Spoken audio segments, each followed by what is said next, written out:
in February or March, because he just lives down the street next to what was the old, his office is there, the old Sacred Heart Catholic Church anyway. But Michael is a therapist and always has wonderful things to say to us. I have a very good friend that I have lunch with every Tuesday, and she's retired now, she's a psychologist. And it's just so interesting for me. She obviously never talks about her patients and everything, but to get some insight from her in terms of how she's, I don't know which one of us that how is. she is able to help people. And from what I've heard,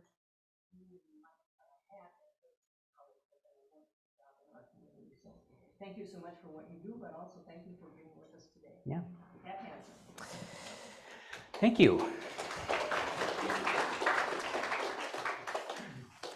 Well, it is nice to be with all of you. And I don't know, Jim, maybe the mic's just a little hot. I don't know. I'm not sure I have a volume control on mine. So the other mic is off. So yeah. All right, well, I told them I would project anyway, so we'll work on that. Thankfully, this is not a cavernous building. So I wanted to talk today about trauma responses, and there's a lot of conversation in popular culture, as well as in the clinical and scholarly community about trauma. Interesting that right after World War I, what we know today as trauma was being described as shell shock. And so if you think about that as one of the ways in which our modern minds have been trying to engage, understand, unravel, and bring healing to the experience of trauma, the field of trauma is really still very, very young. One of the books that had a huge impact on the conversation by Bessel van der Kolk, maybe some of you have ever heard of this book, The Body Keeps the Score. And what van der Kolk is exploring is the impact of trauma on our physical bodies as well as the emotional. Talks about something called implicit memory as well as explicit memory. So explicit memory are these memories we have that we can actually articulate. And when it comes to trauma, being able to talk about our memories is one of the most important steps in moving towards healing. But unfortunately, and I think van der Kolk's book talks about this, but there's a lot written on the fracturing that happens during a traumatic experience. So the fracturing that happens even on a neurological level, fracturing meaning it is hard when a person endures a traumatic experience for that person to actually be able to narrate back the entire experience, because the memory is encoded in fragments. And even to cope with the impact of experiences that we don't know how to consolidate, we don't know how to explain, experiences that cause us to lose some part of ourselves, that can be so severe, of course, that we just shunt them off and they are not a part of our conscious awareness or conscious life. And that's perhaps more of the relevance, that when we can't remember, some part of us is remembering, a part of us that can't articulate the harm that we're still carrying with us. What I believe, and my colleagues, and Renee, thank you for coming. She's one of my colleagues at New Day, and Melissa is also another colleague at New Day, and Melissa actually has a home office through New Day just at the end of the block. So she's one direction. My home office is half a block down 7th. You'll see me there. And then Renee is in her home office just north of town.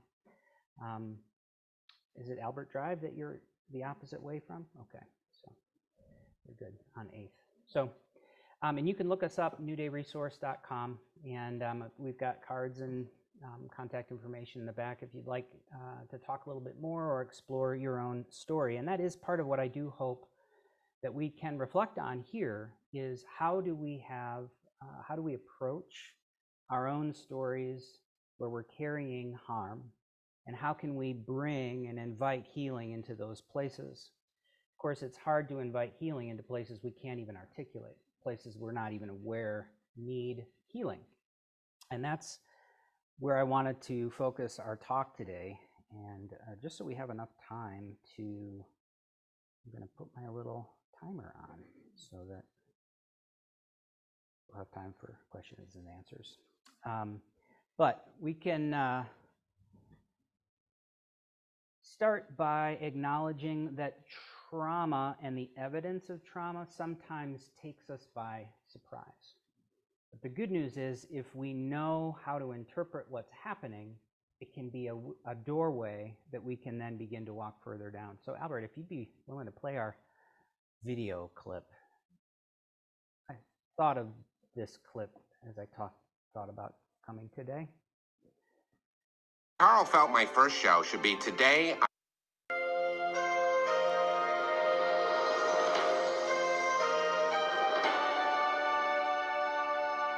Carl felt my first show should be today I will own my panic, since it would be very in the now. But I thought I had a better idea. Hello, I'm Stuart Smalley, and I am so delighted to be here. And for my first show, I've decided to demonstrate just how powerful a tool the daily affirmation can be. You see, all my life, I've heard the same things over and over again. Stuart, you're not good enough. Stuart, you're not smart enough. Oh, and by the way, Stuart, no one likes you. You know who was saying all these horrible things? My mom? Well, yeah. My dad? Well, him too. But mainly, these words were coming from me.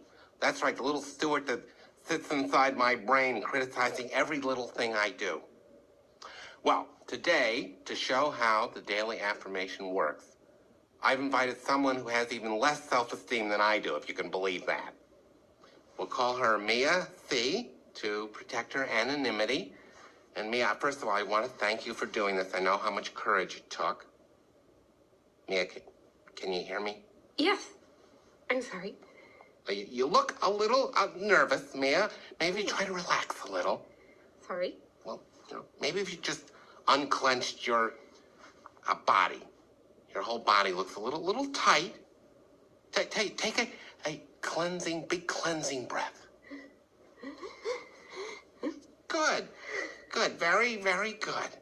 Now, Mia, I want you to look in this mirror. Don't look at me. Only you can help you. That's it. Look in the mirror. We'll see how pretty you are. Okay, let's take those glasses off. Oh, good. Good. Okay, let's put the glasses back on. You look very pretty with the glasses. Sorry, thank you. Mia, have you ever noticed that you apologize a lot? Oh, I'm sorry, do I? Yes, you do. No, that's exactly the point. You see, I want you to look in that mirror, Mia, and I want you to repeat after me. I am a worthy human being. I'm a worthy human being. Okay, I really couldn't hear you. Try it again. Oh. I'm a worthy human being? No, Mia, it's not a question. Try it again. I'm sorry, what is the second part? Worthy human being. I am a worthy human being. Just say it. Am I saying it to you or to myself? Just say it. I am a worthy human being. I'm a worthy human being. Okay, not louder. I am a worthy human being. Okay, mean it. I am a worthy human being. Believe it. I hate you, Mom! Sorry. No, that was interesting. That was actually good. I think we're getting somewhere. Do you think your mom might be watching? She's dead. Oh, good.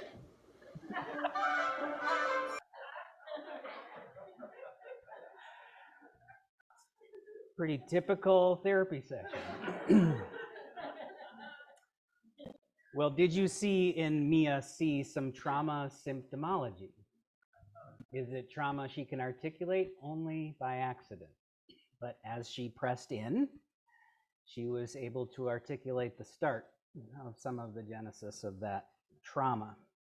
And her story is not unlike our story. And when I talk about trauma responses as a roadmap, that's what I'm talking about, is paying attention to our reactivity in circumstances, situations, relationships.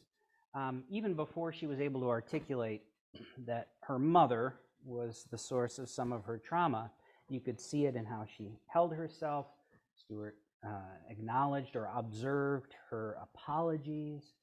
Like, all of these symptoms are tells that trauma is being carried, trauma is at work, and trauma is, for this woman, though we can laugh a little bit at it, there's many of us who are chained to our trauma responses, and they limit how we operate in relationships, in the world, what we hope for, what we dream for, what we protect ourselves from.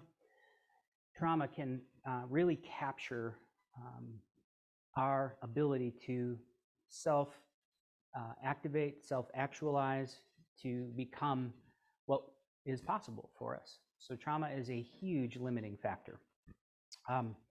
Jim rightly pointed out that my font size was regrettably small, so not even I can read it. So I'll just, from over there, so I'll come over here and read it for you. So dysregulation, and this is signs of dysregulation, and that's a big piece of understanding and approaching trauma responses, is understanding that rather than hating our dysregulation, we can actually start moving towards it, not because we need to clean it up, though acting out in unregrettable ways relationally, emotionally, and those kinds of things is something that we would usually aspire to do less of.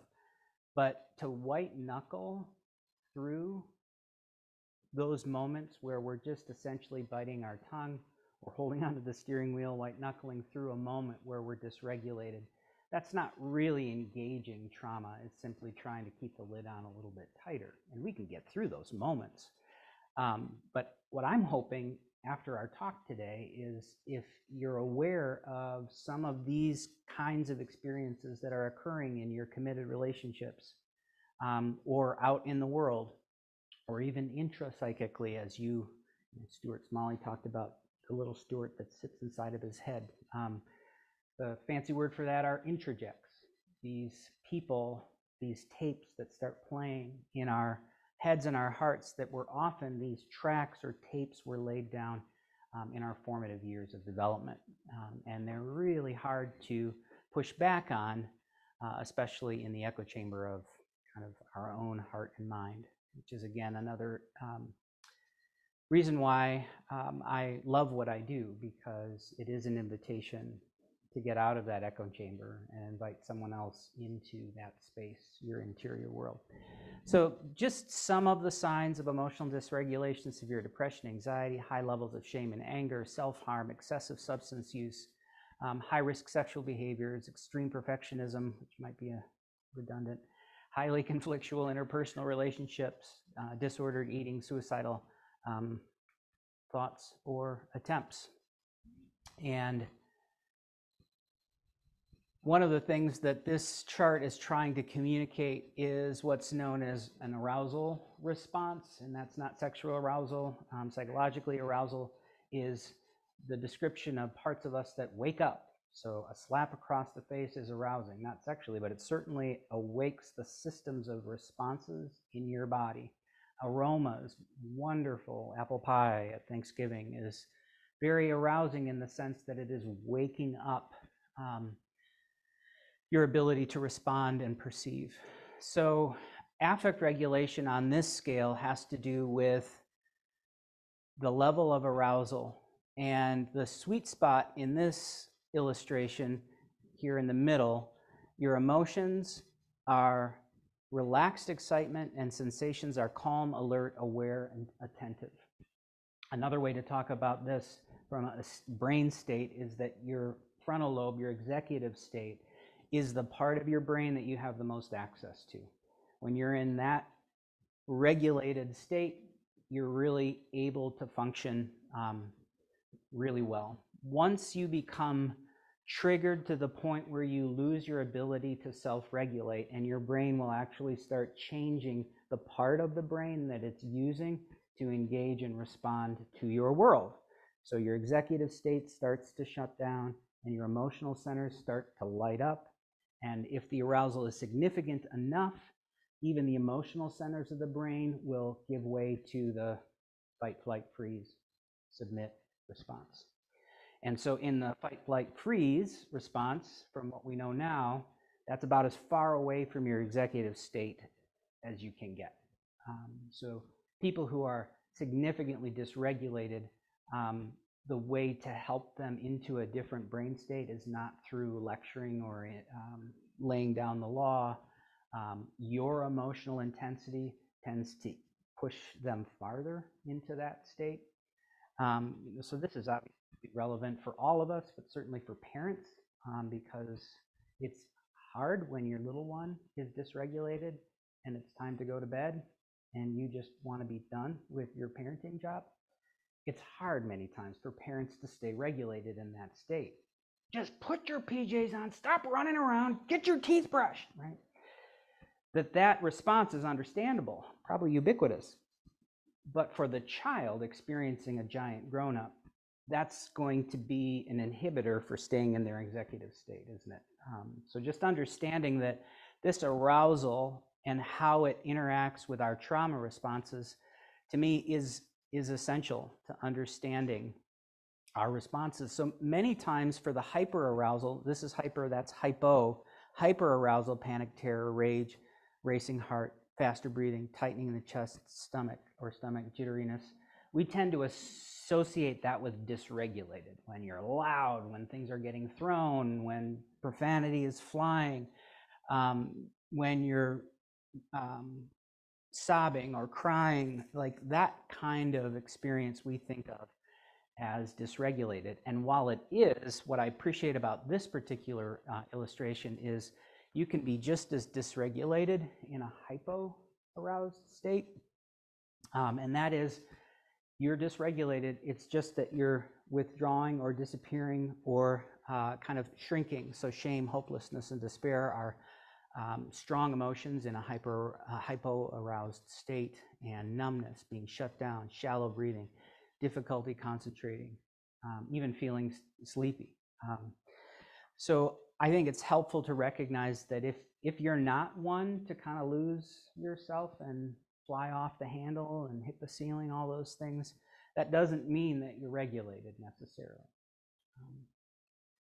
Finding that you have less words, finding that you're starting to spin into some self-contempt, shame, or just starting to shut down, that's going to be really important data for how to recognize the impact, not just of hyperarousal, but then to begin to ask yourself, what is this connected to in my story? How does this moment of hypo or hyperarousal help me see where I can start pressing in to my story to bring healing? So the very first piece, I think, of this experience is using, oops, I'll just go backwards if I can. Okay, I guess I can't go back. Too bad for me. Maybe, Albert, you can help just pause the, can you help me? Can you pause the, yeah, there we go. Thank you. Very good.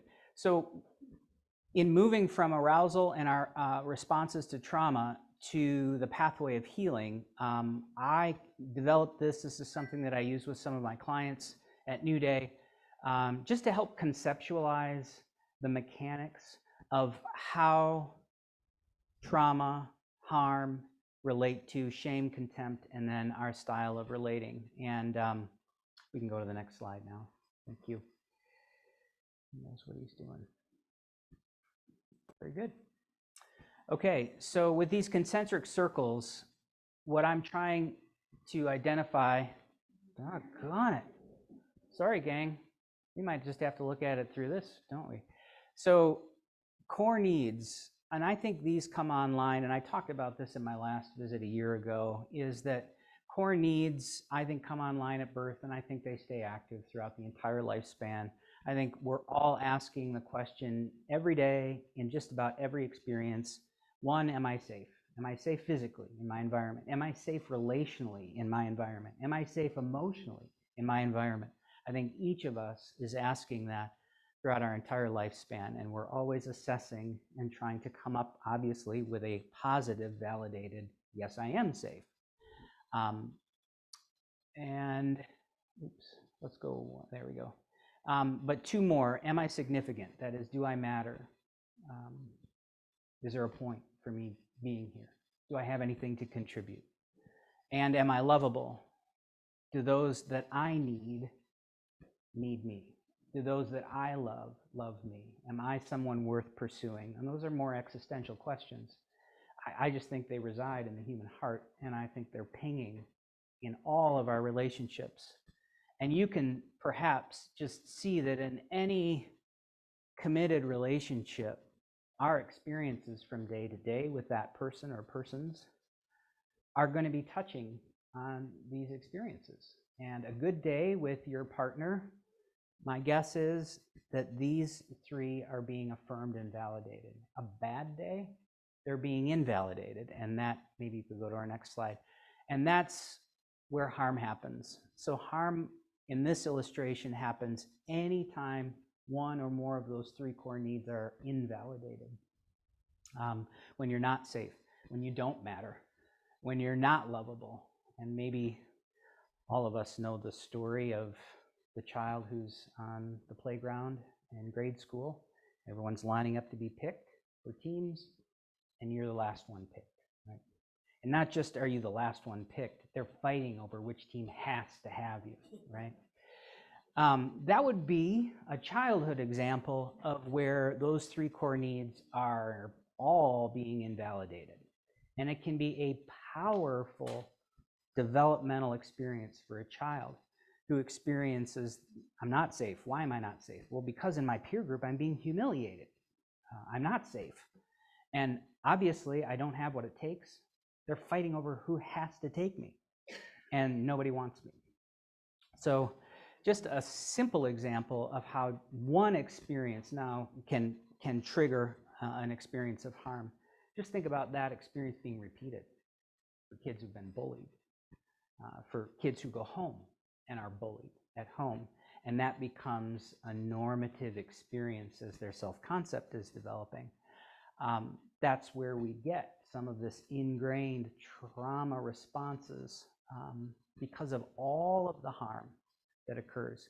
And I don't know that this is sort of my clinical definition. I don't know if it's reflected in the literature, but I see, for my purposes, that one-off harm always causes damage. There's never a time when having these three core needs invalidated doesn't harm you. It always harms you. But if you're the last one picked one day and you come back and the next day you're the first one picked, that can mitigate some of the impact of that harm. But chronic harm, I think, is another way of talking about abuse. And then when you do have experiences where all three of these are violated, I think that could be one of the ways that we think about trauma, where your entire core need is invalidated. And I think you could probably see that in combat zones. You could see that as people who are victims of violent assault. You can see that in people who are being verbally and emotionally abused. I think we can see that those very likely could be part of what we call trauma. Next slide. What I argue is that anytime there's an experience of harm, there's an automatic next step that happens psychologically, and that is shame. And there's a lot being written these days about shame, but shame's been something that's been talked about for a long time. Jessica, what's the most recent book that Brene Brown wrote that you're reading? Do you remember the title of that book? Okay. She's talking about shame and how that impacts Atlas of the Heart, yeah. She has, I mean, that's her thing, right? So if you don't know Brene Brown, if you YouTube her, she's got lots of TED Talks and she's very engaging and she has a lot of titles that she's written, but she's a researcher on shame. So anyway, all that to say, there's a lot of talk about shame these days. And for the purposes of trauma, one of the things that I think gets embedded in a self-concept is shame when harm happens. And what shame says is, you were harmed because you weren't enough. You weren't strong enough. You weren't smart enough. You weren't lovable enough. And there's some part of us that just agrees with that message to try to bring meaning to the harm. And I don't know why this is so instinctive, but I do find that for so many people that I work with, this is ubiquitous. However, it's not conscious, and it's hard for a person to articulate the shame agreement that comes out of a harmful or traumatic experience. So the shame agreement comes after a lot of work. We can even identify the harm without being able to connect the dots to what the shame agreement is. So the shame agreements often remain elusive, and I think that is a lot of the work that you find yourself doing with a therapist or a trusted friend. You can go to the next slide. So because shame happens right away, the next step that I think is also instinctive is something called contempt. And that is the promise to the self that I will be enough. I wasn't enough in that story, in that marriage, in that relationship. I should never have taken the drink from that guy in the bar, but I will never trust again, or I will never be weak again, or I will always be someone who is magnanimous or draws people to themselves. These contempt agreements are wedded to shame agreements, but we usually, like I said, we don't see the shame agreement. What we can begin to discern is where the contempt comes in. That's a little easier to see. And unfortunately, contempt not only agrees with shame, it also has no mercy, no generosity, no kindness, no gentleness.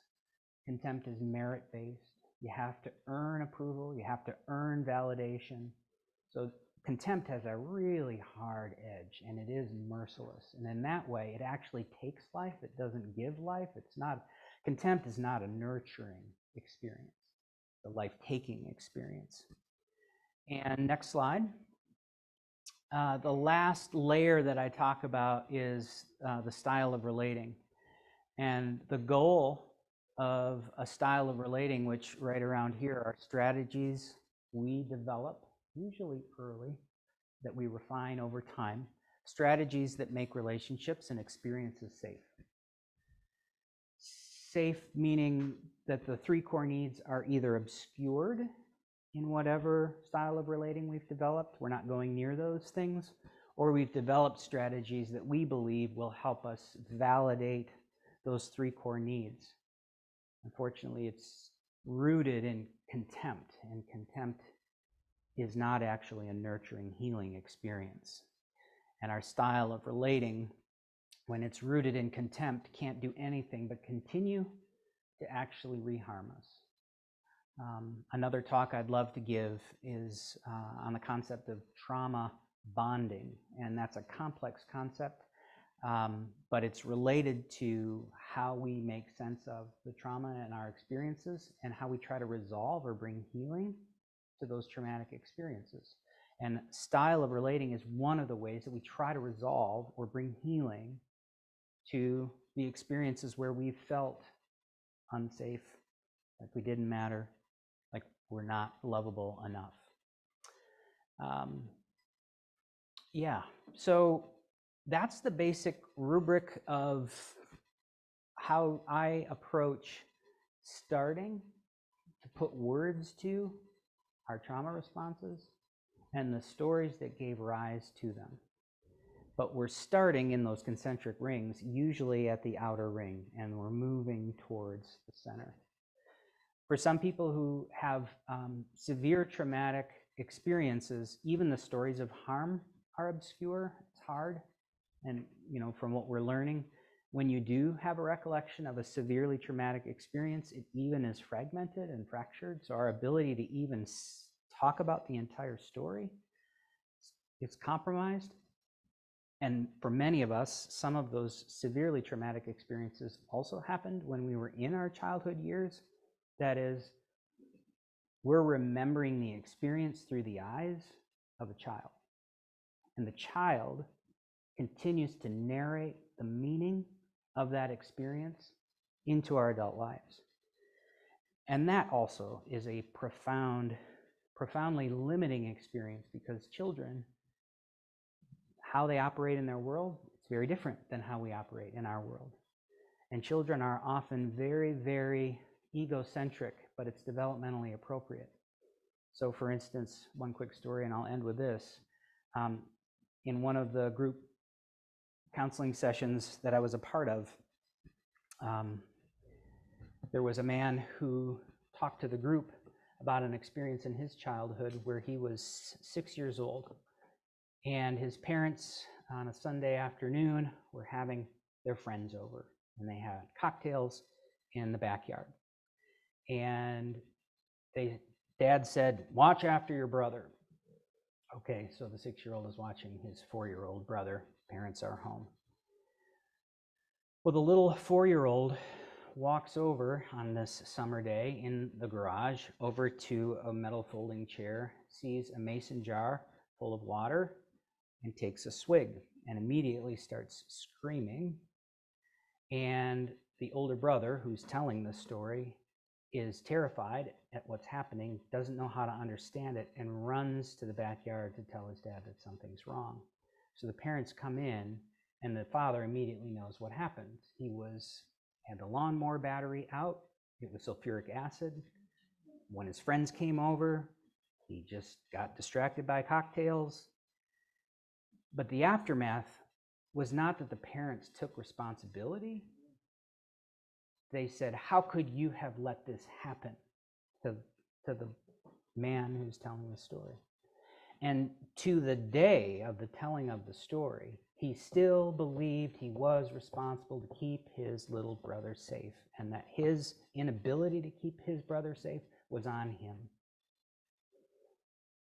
A 6-year-old was narrating the meaning of the trauma decades later. And it took him being able to hear the responses of the group for him to begin to realize, oh, wait, yeah, maybe that wasn't my job. Maybe this shame isn't mine to own. I grieve what happened to my brother, but maybe I don't have to own that as my responsibility. That was his path towards healing in that story. So just to acknowledge that for us, our trauma responses will keep following us.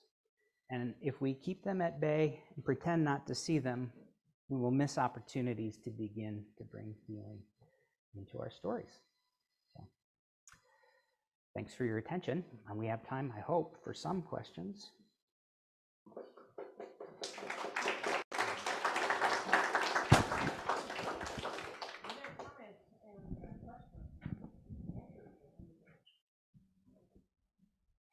Bathrooms are up the stairs.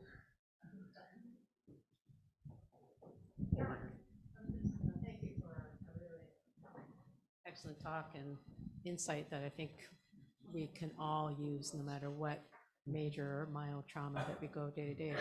One of the things that brought to mind is this, as a medical provider, and daily I see or observe other people reacting to a situation. I think, okay, we need to kind of simmer down. The patients can hear us and all this stuff in the discussion. But I think it's a response to that trauma of seeing something go south, or worry that you're going to be shamed because you made a mistake or you didn't pick up something. And that happened to me the other day. I gave a written order that didn't go through on our electronic record, and I gave a verbal order on a piece of paper that was not the same, and we gave the wrong injection. And it's like, you know, so there's always this, it just perpetuated in the demand for perfection. Yes. Yes. Thank you for that.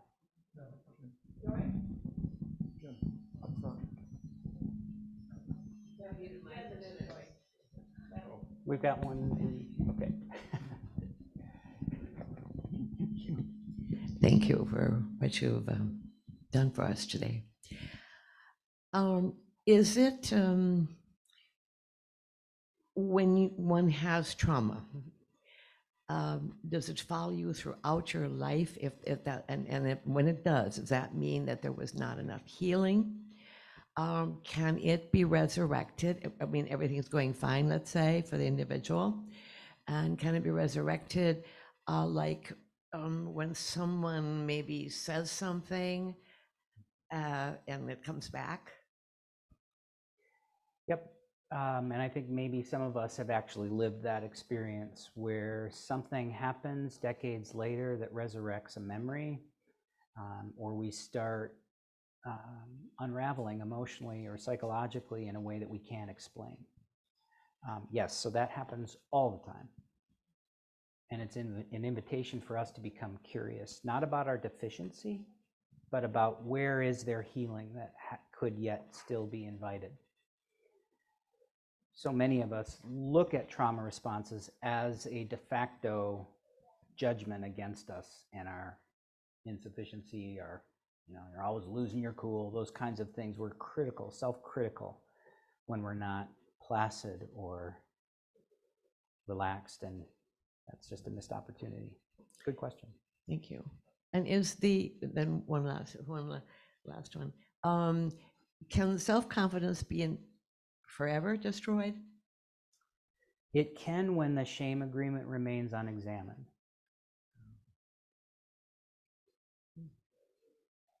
Okay.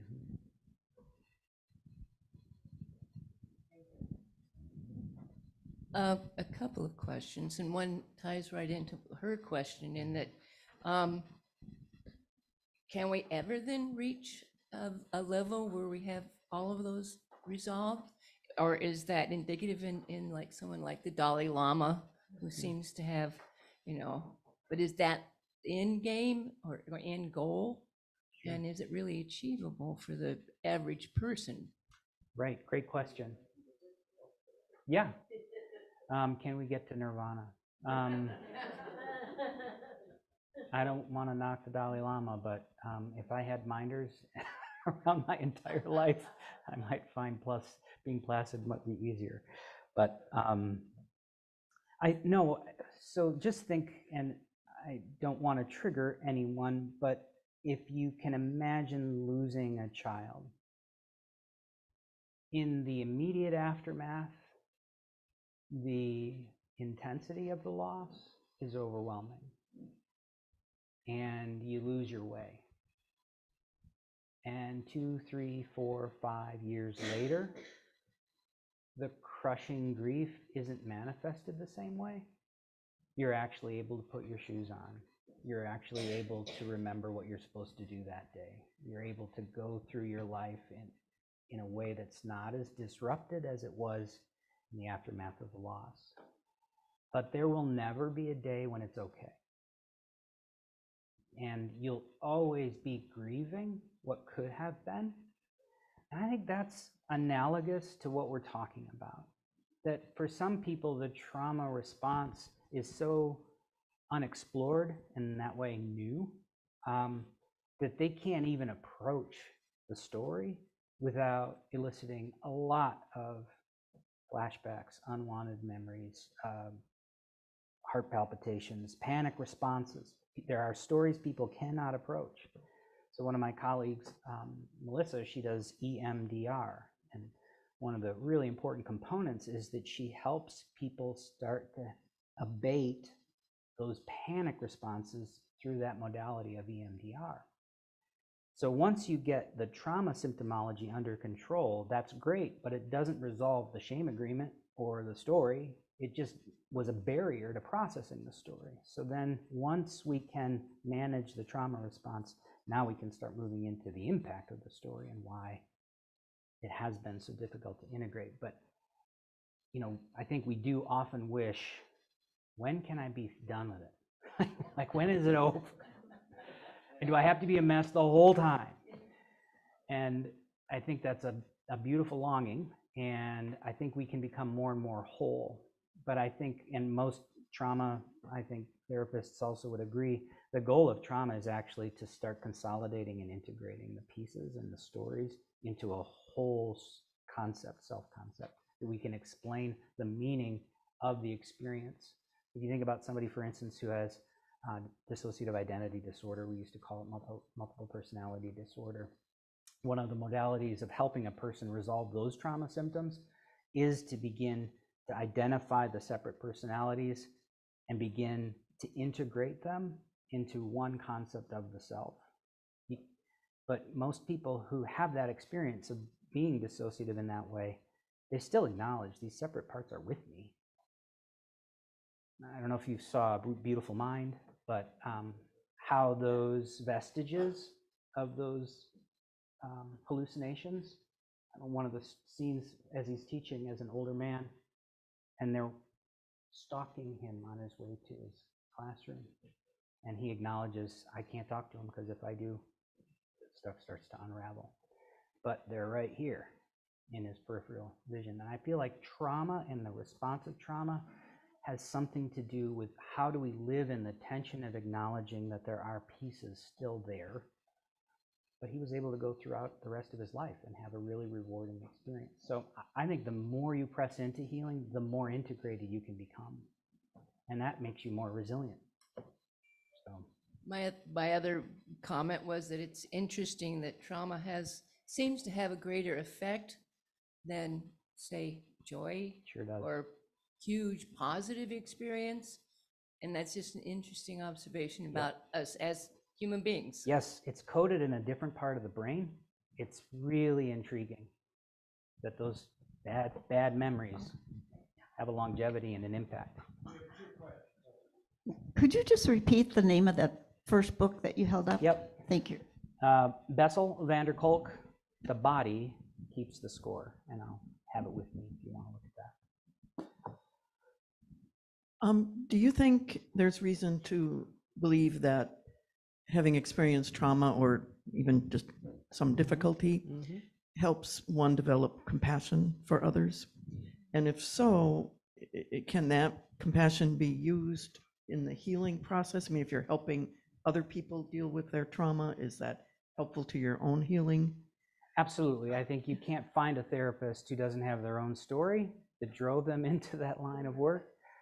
Some of the therapists, if you've met with them, have done a better job than others of resolving some of those issues.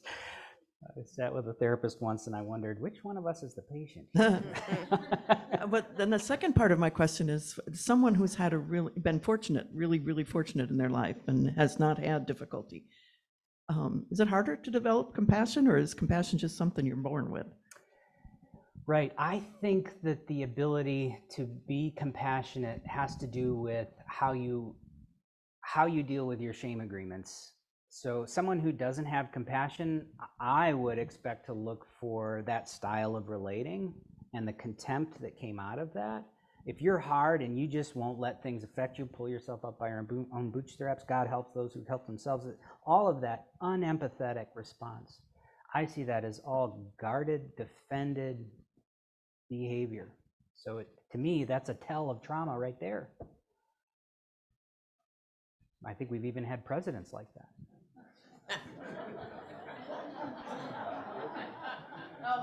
I think, I want to thank you. I think bringing this to our attention will be great for all of us to not only understand ourselves and what we're doing, but in dealing with people that we might identify as difficult, with a little more compassion, as Jenny mentioned. And I think this was a very spiritual presentation. Thank you. Thanks. And Kathy, to that point, the more and more we recognize it's trauma symptomology in someone we're interacting with, we can remind ourselves, this isn't about me. The more we can tell ourselves that, the better. Just a quick thing. Is there a way, do people cope with trauma? And I'm not talking like huge, major trauma, Capital T.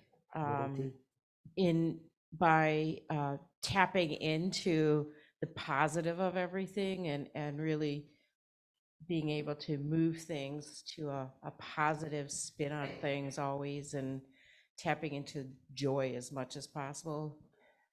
Are you asking, is that a coping mechanism is that a for coping? trauma? Is that a healthy coping mechanism? Is it? Well, the answer would be yes and no. I mean, basically, mental health issues are only a problem if they're a problem for you. So are you functional with that perspective and coping mechanism? Then maybe it's not a problem. But I might, as a therapist, I might say, it seems like that's representing a locked door around a place you're not willing to go.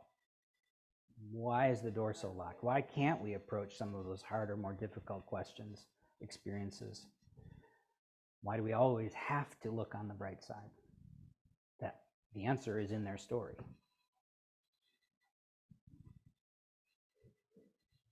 Good question.